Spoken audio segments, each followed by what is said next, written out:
recipe video for National Can It Forward Day. And right now I'm going to show you how to make pineapple jam. And what Rick was showing you was my blue ribbon. I have won a blue ribbon at the local county fair 2 years in a row for this jam. And nobody else makes it, and everybody who eats it loves it. I don't have a jar to show you because every jar that I had has been eaten. We use it all the time for ice cream topping, on top of cheesecake, on toast, any number of things. Everybody really, really loves it. So let's show you what goes into this award-winning jam. You're going to need, this is, by the way, a double recipe. I've only ever made it in a double batch, and it works out beautifully. This is 2 cans of crushed pineapple with the juice and enough water to make 6.5 cups. 6 cups of sugar, 2 envelopes of pectin, either Sure Gel or Ball Original pectin. This is the original, the classic. Now, I understand that Ball is phasing out the boxes of pectin, so you're going to want to use 2 boxes of Sure Gel. But the pectin that Ball is now marketing comes in a bottle, so they're selling it like in bulk, and it's a citrus-based pectin, and that's what you'll look for. This also will have about a tablespoon of butter, and this is to reduce the foaming, and it really does work. So what we're going to do is we're going to take the pineapple and we're going to just put it in your stock pot.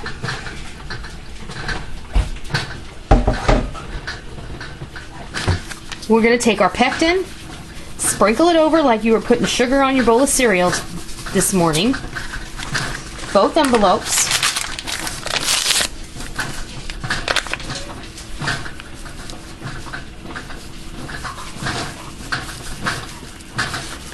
Just like that. Stir it in.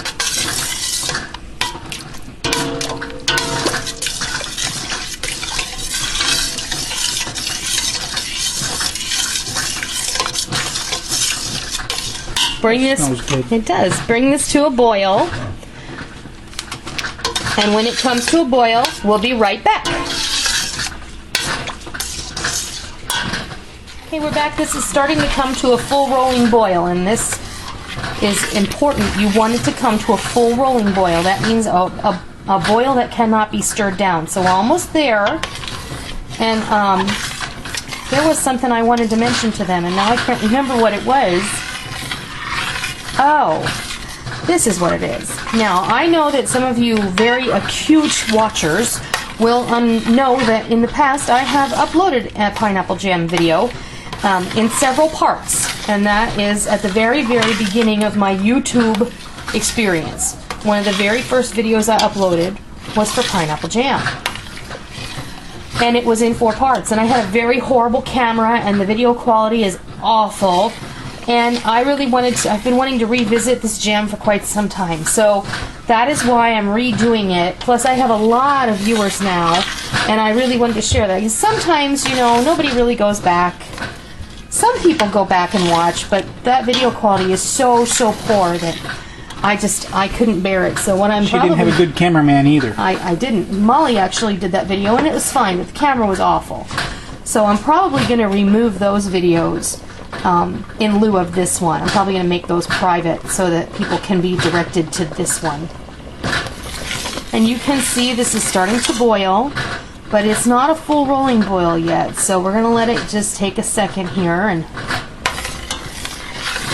because if I stir it, it takes a second to come back. So what I want to do is wait for it to continue boiling while I stir it.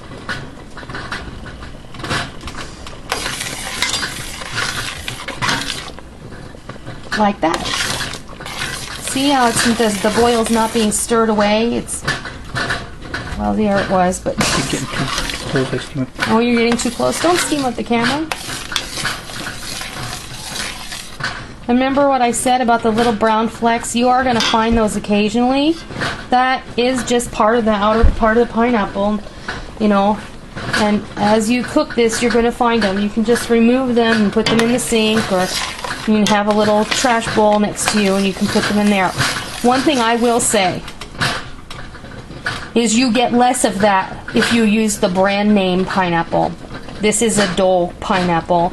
I have used the store brand pineapple, but when I use the store brand pineapple, I get a lot more brown flecks in it than I do. This has less brown flecks, and they will become more apparent once you put the sugar in there and it turns to a syrup.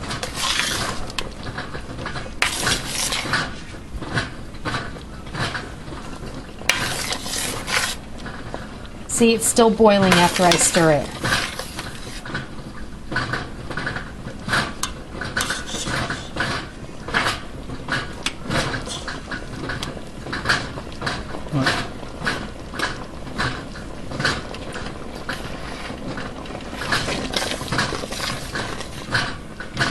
There we go.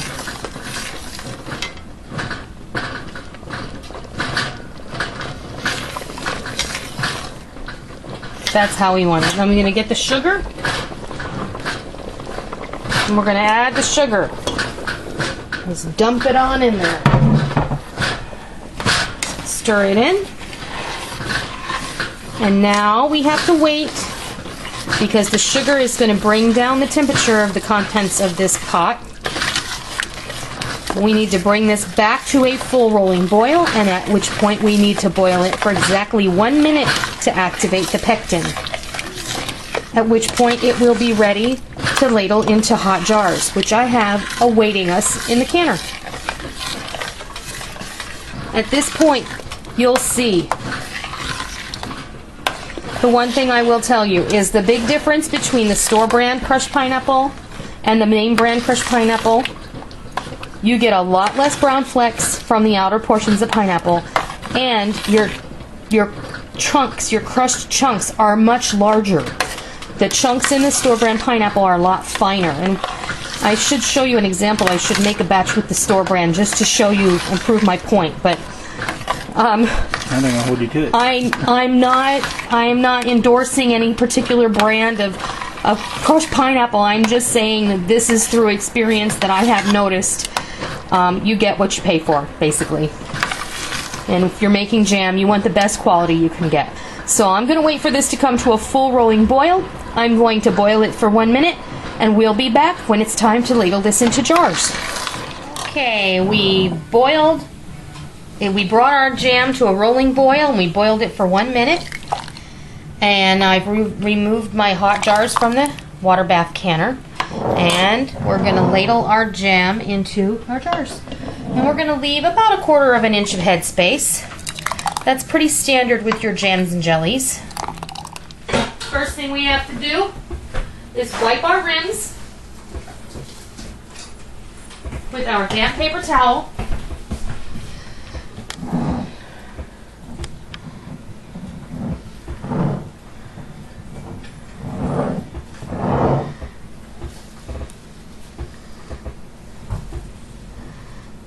Okay, now, one thing I want to say to you. When I did the cranberry sauce earlier, and you saw me struggling with the rings and the lids, and I felt like an idiot, I learned a valuable lesson by doing it that way, and recently watching Horticulture and Home's canning video on how she does, it was either her salsa or pepper jelly, I realized this is how we're supposed to do it, and this is how I will do it from now on. And I would like to thank her One smooth motion. for demonstrating that, because I would have continued to do it the other way, and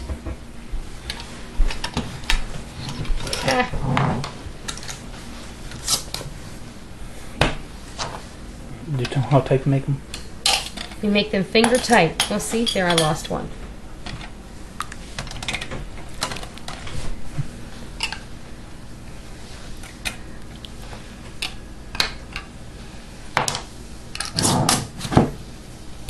You don't want them too tight, because if you do them too tight, you do run the risk of cracking your jars.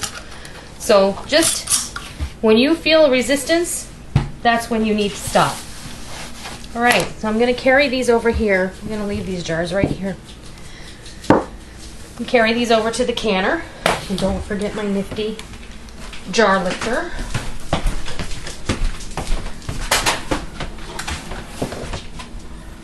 I have my water bath canner here simmering away.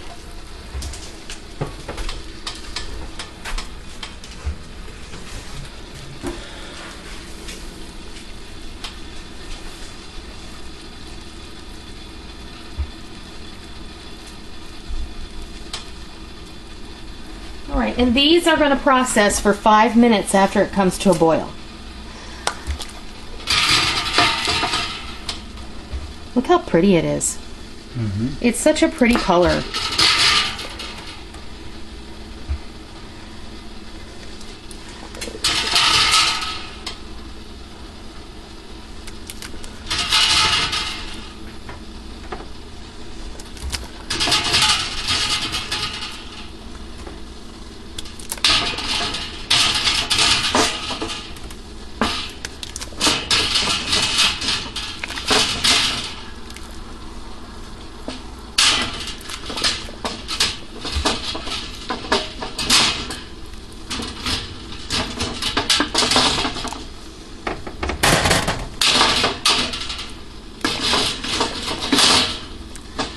There we go. We'll put the lid back on that. Turn up the heat just a little. I'm going to set my timer for 10 minutes. That's 5 minutes to bring the pot to a boil and 5 minutes to process. When they're done, I'll come back and I'll show you what they look like. Okay, our timer went off and I am removing my jars. I'm going to take them over and put them on the table. I'm going to probably just leave them on this baking sheet because I am going to make another batch tonight. That way I'll have enough, and when Christmas rolls around and it's time to give gifts for the neighbors, then I will be all ready. I'll have an assortment of things that I can choose from. I can make a nice gift basket or gift box and walk it to all my neighbors. And put that right there. All right. Let's take this over here.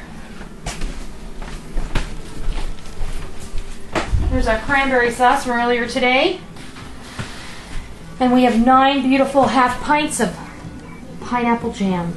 We're going to let these cool here overnight. In the morning when they're totally cool, I'm going to remove the rings, wash the jars, check for seals. I'm going to mark them with a Sharpie on the top and put them away in my pantry. I hope you try this, and I hope you enjoy it. And I hope that you have enjoyed this introduction to canning and these 2 really easy recipes, along with the recipes that were uploaded by I'm Still Workin' and Horticulture and Homes and Cat's Cradle. So, I hope you try this, and I hope you enjoy it. Until next time.